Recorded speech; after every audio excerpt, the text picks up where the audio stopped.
Eridi fitilimde yar kalmadı yarım. Dost senin derdinden gülüm ben yana yana.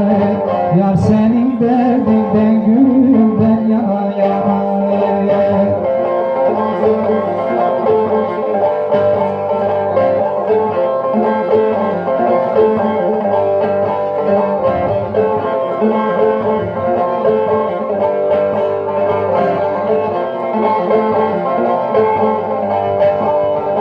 Haberin duyardım canım peyklerine.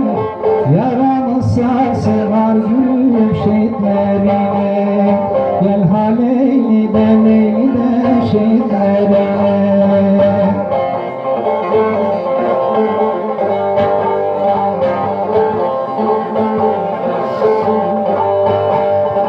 Kırk yılda dağda gezdiğim geyiklerine.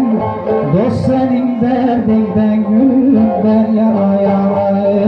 Gel haleyli de leyli de ben yana yana.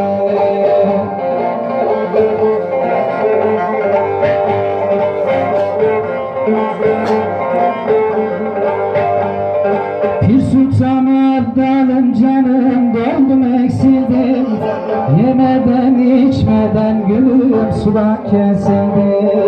Gel haleyli de leyli de leyli kesildi.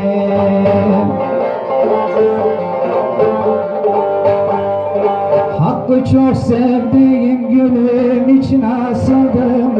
Dost senin derdinden gülüm ben yana yana. Gel haleyli de leyli de ben yana yana.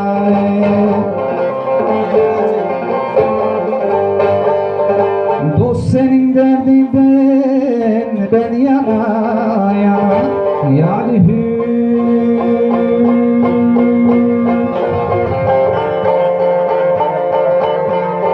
acele